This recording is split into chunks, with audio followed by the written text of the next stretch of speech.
Oui, le week-end dernier, vous nous avez emmenés à bord d'un avion hypersonique, on s'en souvient encore, Paris-New York en 1 heure. Là, c'est plus calme.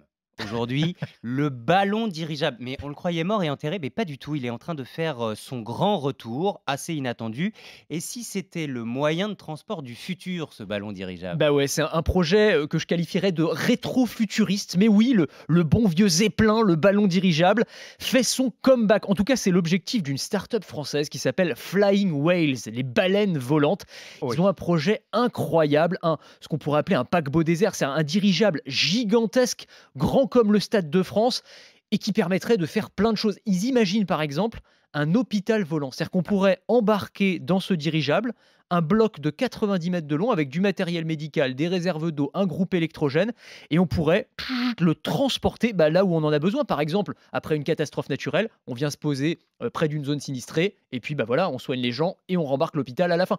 On va aussi s'en servir de manière peut-être plus pragmatique et plus proche de nous comme outil de transport pour porter des troncs d'arbres, des pales d'éoliennes. Le gros avantage du dirigeable, c'est qu'on n'a pas besoin de le poser. Il peut rester en vol stationnaire, il embarque les troncs, il repart, c'est moins polluant, Oui, c'est j'allais vous demander. silencieux. Et oui, donc il y a beaucoup, beaucoup d'atouts qu'on est en train de redécouvrir pour ce bon vieux ballon Ils dirigeable. sont moins polluants qu'avant, en tout cas ces Aussi, dirigeables. absolument, Non, mais et moins parce polluant que les avions, évidemment, avec les hélicoptères. On parle des paquebots XXL qui polluent Ah beaucoup, oui, non mais là, notamment en matière de ouais. tourisme. Est-ce qu'on va pas vers ça aussi avec les ballons dirigeables? Non, beaucoup moins, évidemment. Non, non, la consommation, elle est négligeable à côté. Donc on va revivre, un peu les débuts du XXe siècle avec ce Zeppelin qu'on va voir dans les Ah, airs. moi j'adore, il y a un côté un peu steampunk comme ça, je suis vraiment fan. Et d'ailleurs, il y a même des industriels qui veulent relancer le dirigeable, mais comme moyen de transport, c'est-à-dire pour le tourisme, avec un côté, là encore, très rétro, avec des cabines très luxueuses qui ressembleraient un peu à celles de la première classe dans les avions. Enfin voilà, après, il faudra voir le prix des billets, hein, c'est toujours pareil.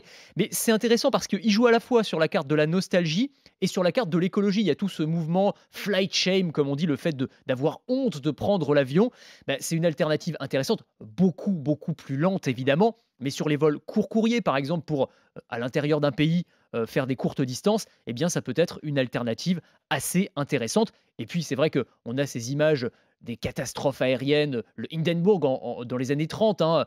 Il faut savoir que les dirigeables ont bien changé depuis. On n'utilise pas d'hydrogène, on utilise de l'hélium qui n'est pas inflammable. On a des systèmes de redondance, on a tout un tas d'électronique embarquée pour s'assurer que tout se passe bien. Oui, d'ailleurs, ce sont les grands groupes technologiques avec de la high-tech, qui portent ces projets-là. Vous avez par exemple Sergey Brin, le cofondateur de Google, qui a un projet qui s'appelle Lighter Than Air, le plus léger que l'air. Donc lui aussi veut promouvoir les ballons dirigeables. Ou encore Amazon, Amazon qui veut carrément mettre au point, c'est des brevets qu'ils ont déposés, des entrepôts volants, donc un dirigeable avec toute la marchandise à l'intérieur, et dont pourraient partir des petits drones qui viendraient vous livrer à la maison. On ne sait pas si ça arrivera dans la réalité, mais en tout cas, ça fait partie des pistes de recherche pour les ingénieurs américains.